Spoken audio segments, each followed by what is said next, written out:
तो शब्दों में ललकार बहुत है, जग में हाहाकार बहुत है, संगम है ये कवियों का, मेरी ओर से सत्कार बहुत है। प्रणाम सभी श्रोताओं को जो यहाँ करताल करे, प्रणाम सभी श्रोताओं को जो यहाँ करताल करे, मैं आभारी इस मंच का जो अदबे पहचान धरे।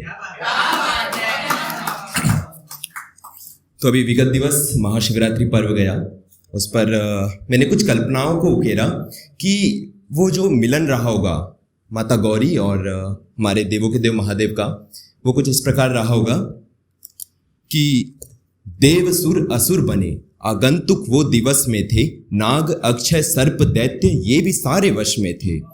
किन्नरों का झुंड था किसी का धड़ और किसी का मुंड था।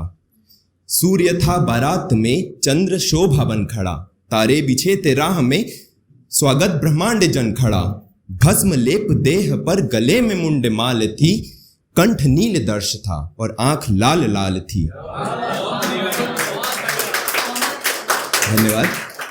कि पिनाक भुजाओ सज रहा, पिनाक महादेव के धनुष का नाम, कि पिनाक भुजाओ सज रहा, त्रिशूल हस्त भाल था, सज गई भगीरथी उसे भाल पर मलाल था।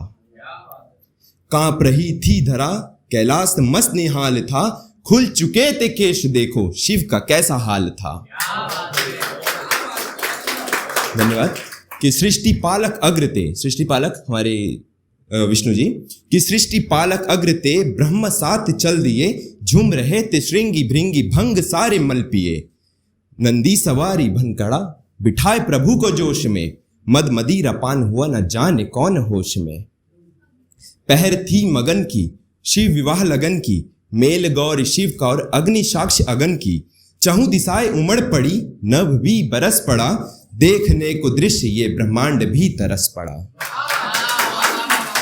धन्यवाद। तो ये कुछ कल्पना नहीं, ये हमारी पौराणिक कथा है। खैर ये हमारा इतना सौभाग्य तो नहीं था कि हम अपनी आंखों से देख पाए, लेकिन जो हमने पढ़ा, जो हमने सुना, वो मैंने कुछ लिखने की कोशिश की थी। और अभी जो अभी वर्तमान में बहुत ही प्रचलन में चल रहे हैं, हमारे छत्रपति शिवाजी महाराज के सुपुत्र छत्रपति संभाजी राजे भोसले, तो मैंने उनकी यातनाओं को, उनकी पीड़ा को लिखने की कोशिश की थी कि वो जो यातनाएं और वो जो दृश्य उस समय का रहा होगा, वो क्या ही रहा होगा। हम आज सोचकर हमारी रूह कांप जाती है, हमारी देह हमारा साथ छोड़ देती है। तो उस समय जो यात्राएं उन्होंने सही होगी, वो क्या सही होगी, वो कुछ ऐसी कि चलो आज इतिहास में भ्रमण कर कुछ दृश्य दिखाया जाए। एक सिंह ने जन्मा था सपूत, उसे एक खूंखार बताया जाए। किंचित संदेहनता बहादुरी की गाथाओं में, मराठा कुल का तिलक बस चढ़ा रहा प्रथाओं में। ध्वज केसरी पहराए ये अखंड भारत का स्वप्न दिखा, बहते रक्त से मुगलों की छाती पर स्वराज लिखा। हे माते जगदम्ब तुझे पुकारा आखिरी प्राण तक थे, उम्र मात्र 9 बरस आंखों में ज्वाला कदम शमशान थे। रक्त तिलक कर पहने खड़ग सिंह सी गर्जना लिए, कड़क वज्रपात उठे आंधिया गज चाल पद चाप दिए। कांप उठी धरा तूफानी पहाड़ों के सीने चीर दिए, ये धरा है वीरों की यहाँ हर मात्र नहीं वीर दिए। धन्यवाद। अगली पंक्ति सुनिएगा कि उद्घोष जी, बहुत बहुत धन्यवाद। अगली पंक्ति ध्यान से सुनिएगा कि उद्घोष शिवा का लिए शिवासुत, यहां पर शिवा 2 बार है, कि उद्घोष शिवा का लिए शिवासुत घोड़े पर सवार हुए। दृश्य गाथा लिखी ऐसी कि देवों के शस्त्रों से प्रहार हुए। वायु की गति से एक सिंह पूरे क्षेत्र में अफरा तफरी मची, शत्रुओं की छाती कांप गई, पैरों तले धरा नहीं बची। ये जो हमारे मुगल के जो शत्रु थे, उनके विषय में था कि दृश्य गाथा लिखी ऐसी कि देवों के शस्त्रों से प्रहार हुए। एक एक पूछे यह विनाश, ये पतन, ये तूफान कौन लाया है। अधकटे मुगल ने बताया बादशाह, एक खूंखार सिंह आया है। धन्यवाद।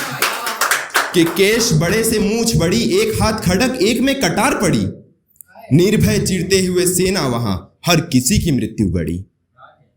छत्रपति संभाजी राजे नाम पुकार कर मुगलों ने दम तोड़ दिया, पीठ पीछे वार अपनों का और फिर जगदम्ब ने हाथ छोड़ दिया। होता है ना, इंसान कभी भी या तो मनोदशा से हारता है या तो फिर अपनों से। आज इतिहास उठाकर देखिए कि जो हमारे वीर छत्रपति जैसे राजा रहे हैं, ये अपनों से हारे, ये दुश्मनों से नहीं हारे।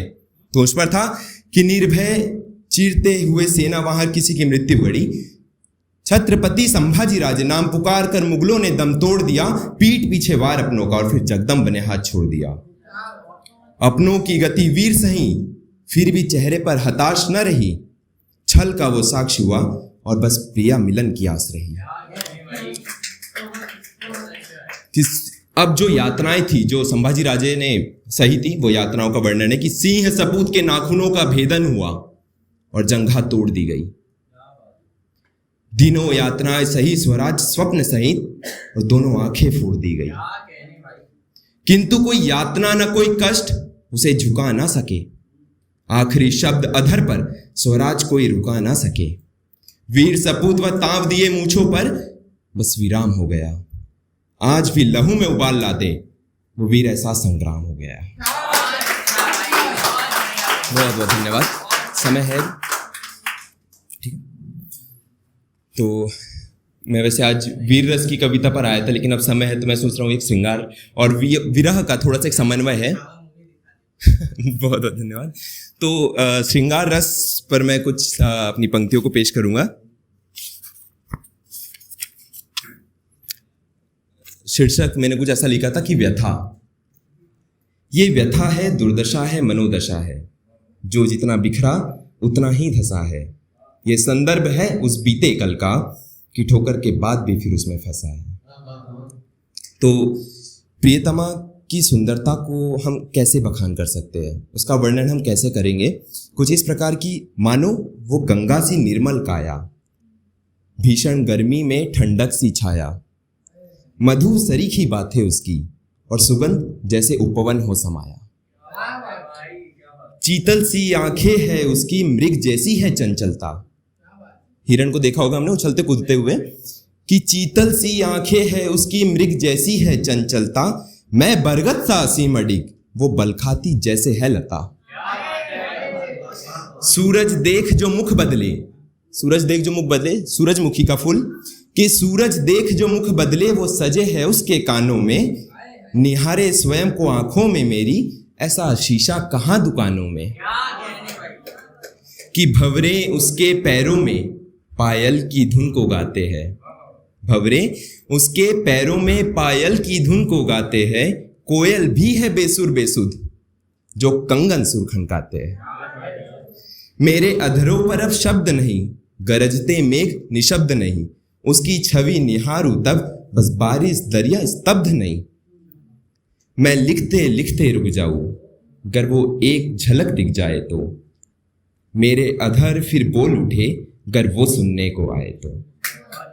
आए तो देखे मुझको, कि आए तो देखे मुझको, ये व्यथा मेरी क्या हो गई, जब लागी थी ठोकर मुझको, देह मेरी वहां सो गई। बहुत बहुत धन्यवाद।